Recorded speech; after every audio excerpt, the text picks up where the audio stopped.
baik di dalam kehidupan setiap orang yang percaya kepada Tuhan. Mereka tidak pernah mengandalkan kekuatan mereka, tapi mereka tetap berserah penuh kepada Tuhan dalam kehidupan mereka setiap keluarga Tuhan. Jadi pada malam ini kita mau sama-sama belajar. Kita melihat dalam 1 Timotius pasal 6 ayat ke-11 hingga yang ke-12. Hanya 2 ayat saja sebagai dasar renungan kita pada malam ini. Kita lihat dalam 1 Timotius pasal 6 ayat yang ke-11 hingga yang ke-12. Paulus kepada Timotius, sekalipun dia adalah orang yang muda pada waktu itu, tapi Tuhan telah memilih dia, Tuhan telah memakai dia masa mudanya, sehingga firman Tuhan ini mengingatkan dia supaya dia tetap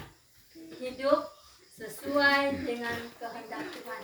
Jadi pada malam ini kita belajar di mana firman Tuhan ini mengingatkan kita bahwa setiap orang yang dicipta oleh Tuhan harus tetap hidup di dalam Tuhan, harus tetap mengandalkan Tuhan di dalam kehidupan mereka, kehidupan kita. Apa yang dikatakan dalam ayat yang ke-11 bagian ini? Tetaplah engkau, hai manusia Allah. Berarti dia katakan di sini bahwa kita yang percaya, kita adalah manusia Allah. Kita adalah milik kesayangan Allah di dalam kehidupan kita sebagai orang-orang percaya. Itulah sebabnya kita harus hidup di dalam Tuhan.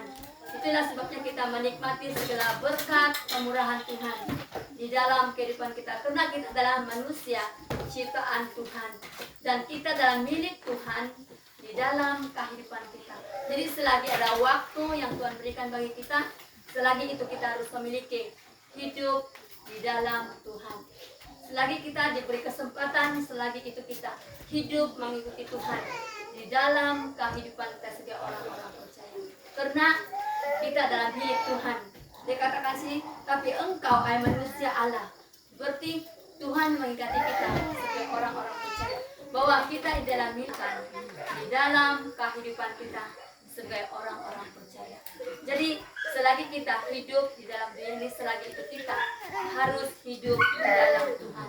Selagi itu kita harus memiliki Tuhan di dalam kehidupan kita setiap saat, supaya di dalam kehidupan kita, supaya kita tetap hidup di dalam kebenaran. Apa yang dikatakan di sini, bahwa jauhilah semuanya itu, kejarlah keadilan, ibadah, dan kesetiaan. Berarti Tuhan itu adil dalam semua hal dalam kehidupan kita. Kalau Tuhan itu adil, kita juga adil di dalam semua hidup kita. Kalau kita menerima segala yang baik daripada Tuhan, kita harus menyerahkan hidup kita sepenuhnya kepada Tuhan. Dan kalau kita menerima yang baik daripada Tuhan, lakukan yang terbaik dalam hidup kita bersama-sama dengan Tuhan, supaya kita melakukan segala kehendak Tuhan di dalam kehidupan kita sebagai orang-orang percaya. Kalau kita hidup dalam kejar keadilan, ibadah, dan kesetiaan itu, pasti kita melangkah dalam pengharapan di dalam kehidupan kita sebagai orang-orang percaya. Jadi kita bersyukur kalau malam ini keluarga ini mereka sudah melihat pekerjaan Tuhan dengan berbagai-bagai cabaran yang mereka alami dalam kehidupan mereka, sehingga keluarga Tuhan sudah melakukan yang terbaik dalam hidup kita. Persembahkanlah hidup kita kepada Tuhan, karena itu adalah ibadah yang sejati di dalam kehidupan kita sebagai orang-orang percaya. Dan kalau Tuhan sudah kalau kita sudah menikmati kebaikan Tuhan dalam hidup kita, tetaplah beribadah kepada Tuhan, tetaplah setia mengikuti Tuhan sampai akhir hidup kita, dan tetaplah menikmati segala kemurahan Tuhan, kebaikan Tuhan dalam kehidupan kita. Pada semuanya bukanlah karena kemampuan kita, tetapi Tuhan yang melakukan di dalam kehidupan kita sebagai orang-orang percaya. Itu yang katakan di sini, kejarlah keadilan, ibadah, dan kesetiaan, dan kasih, kesabaran, dan kelemah lembutan. Dan kalau hal yang terjadi dalam hidup kita, berarti kita adalah seorang yang rendah hati. Orang yang mengucap syukur kepada Tuhan, mereka adalah merendahkan hati mereka di hadapan Tuhan. Karena semuanya Tuhan yang melakukannya di dalam kehidupan kita sebagai orang-orang percaya. Oleh itu, serahkanlah hidup kita sepenuhnya kepada Tuhan. Dan kita izinkan Tuhan memakai, memelihara, dan mengerjakan sesuatu yang luar biasa untuk kehidupan kita sebagai orang-orang percaya. Karena Tuhan sudah memberikan yang terbaik di dalam kehidupan kita. Kuncinya harus kita ibadah, kesetiaan, dan kasih, kesabaran, dan kelemah lembutan. Kita harus sabar melakukan hal-hal yang Tuhan sudah nyatakan dalam kehidupan kita. Kita sabar menanti Tuhan itu memberikan yang terbaik dalam hidup kita. Tapi kuncinya kita harus menyerahkan hidup kita kepada Tuhan. Kita harus setia. Ibadah dan kesetiaan dan kasih dan kelemah lembutan ini harus ada pada kita. Ini merupakan buah-buah roh bagi orang-orang Kristen yang percaya kepada Tuhan. Berarti kita harus kejar keadilan, ibadah, dan kesetiaan, kasih, kesabaran, dan kelemah lembutan. Ini adalah hal yang sangat penting di dalam kehidupan kita. Kalau kita mau menikmati segala perlindungan, penyertaan, dan pemeliharaan Tuhan dalam kehidupan kita. Dan kalau hal terjadi dalam hidup kita, apapun kesulitannya, apapun cabarannya, kita tidak akan mudah goyah. Karena kita sudah menikmati segala berkat, kemurahan Tuhan dalam kehidupan kita hari ini. Jadi karena itu tetaplah percaya bahwa Tuhan akan melakukan yang terbaik bagi orang-orang yang tetap hidup di dalam hidup dalam Tuhan dan tetap beribadah setia dan memiliki kasih di dalam kehidupan segala orang-orang percaya. Karena mengapa? Karena Tuhan sudah melakukan kasih-Nya bagi kita, di mana Dia mengorbankan anaknya Yesus di atas kayu salib, supaya kita tidak dibinasakan bersama-sama dengan dunia, tetapi kita tetap memiliki hidup yang kekal dalam kehidupan kita. Karena itu kalau firman Tuhan ini dalam hal yang kedua, Dia katakan ayat yang ke-12, bertandinglah dalam pertandingan iman yang benar dan rebutlah hidup yang kekal. Inilah tujuan kita memiliki hal di dalam kehidupan kita, supaya kita tetap bertanding. Pertandingan kita bukan hanya di dunia, tapi pertandingan kita adalah pertandingan yang kekal, di mana setiap orang yang bertanding dalam iman percaya kita tetap bertahan dalam semua penderitaan, cabaran di dalam kehidupan kita. Kita masuk dalam pertandingan iman kita dalam kehidupan kita. Jadi tetaplah kuat. Jangan sia-siakan waktu yang Tuhan berikan bagi kita. Tapi kata firman Tuhan, bertandinglah dalam pertandingan iman yang benar dan rebutlah hidup yang kekal. Semua kita ini masih dalam pertandingan. Semua kita ini merebut satu mahkota yang Tuhan sediakan bagi kita di dalam kehidupan kita. Tapi kuncinya kita harus hidup di dalam kebenaran Tuhan. Kita harus hidup setia beribadah kepada Tuhan dan melakukan hal-hal yang baik dalam kehidupan kita. Tetap percaya kepada Tuhan bahwa Tuhan melakukan yang terbaik di dalam kehidupan kita. Dan Dia katakan bahwa bertandinglah dalam pertandingan iman yang benar dan rebutlah hidup yang kekal. Jadi setiap kita merebut untuk hidup yang kekal. Tapi jangan kita hanya merebut hal-hal dalam dunia ini. Karena dalam dunia ini seringkali saya memperingati kita, di dalam dunia ini semuanya sia-sia. Tapi kita merebut untuk hidup yang kekal. Itu yang akan membuat kita hidup bersama-sama dengan Bapa di surga. Oleh itu pada malam ini, setiap orang Kristen, orang yang percaya, kita terlibat dalam pertandingan ini. Kita tidak mengakhiri pertandingan kita dalam dunia ini, tetapi kita harus tetap maju di dalam iman percaya kita kepada Tuhan. Tetap bertanding supaya setiap kita menerima mahkota yang Tuhan sediakan bagi kita yang percaya kepada Tuhan. Dan dikatakan rebutlah hidup yang kekal. Bagaimana kita merebutnya? Kita harus menyerahkan hidup kita sepenuhnya dalam tangan Tuhan. Jangan mengandalkan dunia ini. Jangan mengandalkan diri kita sendiri, pikiran kita. Tapi kita mohon agar Tuhan mengubah hidup kita sesuai dengan kehendak Tuhan. Dan Dia katakan rebutlah hidup yang kekal. Kita mau hidup yang kekal itu bersama-sama dengan Tuhan. Seringkali saya katakan bahwa dunia ini tidak menjanjikan hidup yang kekal, tapi dia adalah sementara. Hidup yang kekal adalah di surga. Karena itu saya katakan jangan sia-siakan waktu, kesempatan yang Tuhan berikan bagi kita hari ini. Selagi kita ada nafas, selagi itu kita tetap dalam pertandingan iman kita untuk menerima hidup yang kekal dalam kehidupan kita. Mengapa kita berebut hidup yang kekal? Karena Tuhan telah memanggil kita dalam 12 bagian B. Untuk itulah engkau telah dipanggil dan telah engkau diikhtiarkan, ikhtiar yang benar di depan banyak saksi. Berarti kita sebagai orang Kristen, kita adalah saksi di dalam muka bumi ini. Kita adalah orang-orang yang menjadi saksi bagi orang-orang yang tidak percaya. Kita menjadi teladan bagi semua orang di sekeliling kita. Karena kita adalah orang percaya. Kita adalah orang yang beriman. Kita adalah orang setia, tetap beribadah kepada Tuhan, tetap setia melakukan segala kehendak Tuhan di dalam kehidupan kita pada saat ini. Sehingga Dia katakan kita adalah menjadi saksi yang benar dan kita menjadi saksi yang baik untuk kemuliaan Tuhan dalam kehidupan kita pada saat ini. Oleh itu, peringatilah diri kita sendiri bahwa kita adalah orang yang sedang bertanding di dalam dunia ini. Dan Dia katakan bahwa kejarlah keadilan dan beribadahlah selagi ada kesempatan bagi kita, dan tetaplah setia dan kasih kita tetap ada dalam kehidupan kita, supaya kita ada kesabaran menghadapi apapun cabaran yang harus kita hadapi dalam kehidupan kita.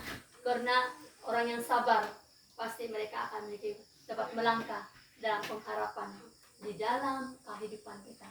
Sebab orang yang percaya mereka tetap setia apapun cabaran yang mereka alami dalam kehidupan mereka. Jadi pada malam ini mari kita sama-sama bertanding dalam pertandingan iman yang benar dan rebutlah hidup yang kekal. Karena itulah yang kita perlukan dalam kehidupan kita dan hidup yang kekal. Jadi pada malam ini firman Tuhan mengingatkan kita pada malam ini.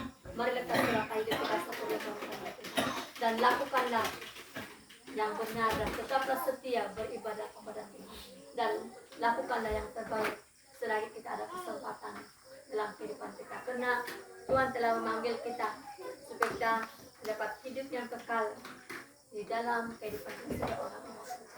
Jadi firman Tuhan ya sampai di sejak kita sama-sama berdoa dan sedikit kita di dalam doa. Segala puji syukur kami kembalikan kepada Engkau Bapa, dan Engkau sangat baik dalam setiap kehidupan kami, supaya kami tetap setia dalam kehidupan kami bersama-sama dengan Engkau Tuhan.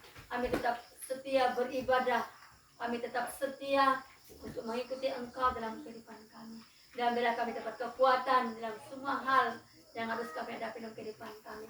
Karena Tuhan tidak pernah membiarkan kami, meninggalkan kami, tapi Tuhan ada bersama-sama kami dalam semua keadaan hidup kami Bapa. Mengikuti Tuhan dalam kehidupan kami. Dalam nama Yesus. Amin. Hatimu saudara, Tuhan mau berfirman-Lah. Jangan kau keraskan hatimu, terimalah dan simpanlah.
Kepadanya keselamatan daripadaku.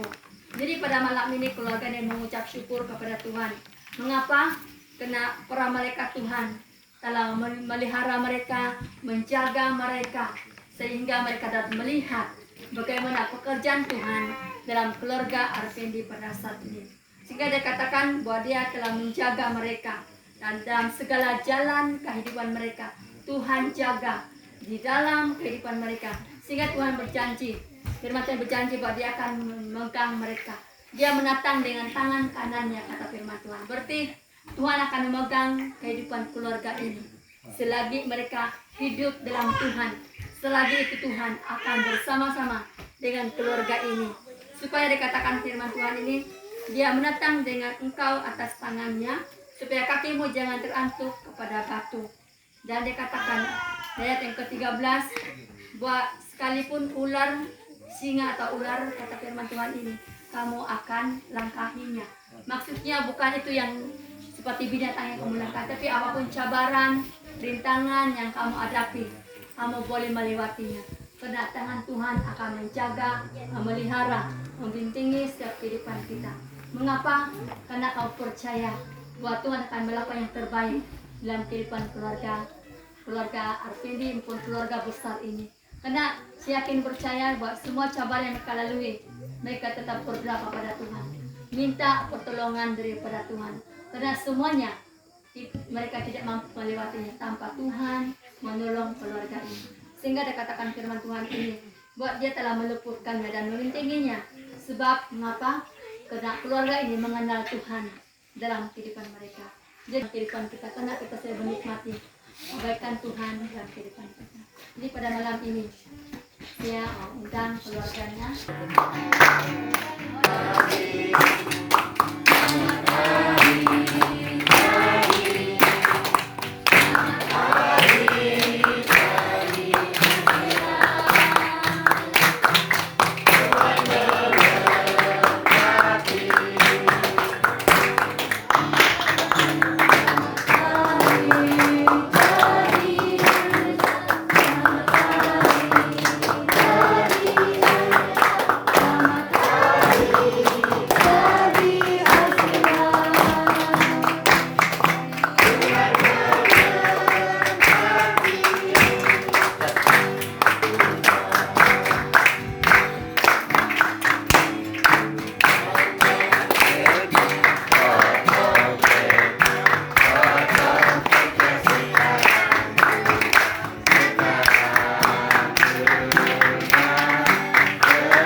Sekali lagi, dengan panjang umur akan ku kenyangkan dia, dan akan ku perlihatkan kepadanya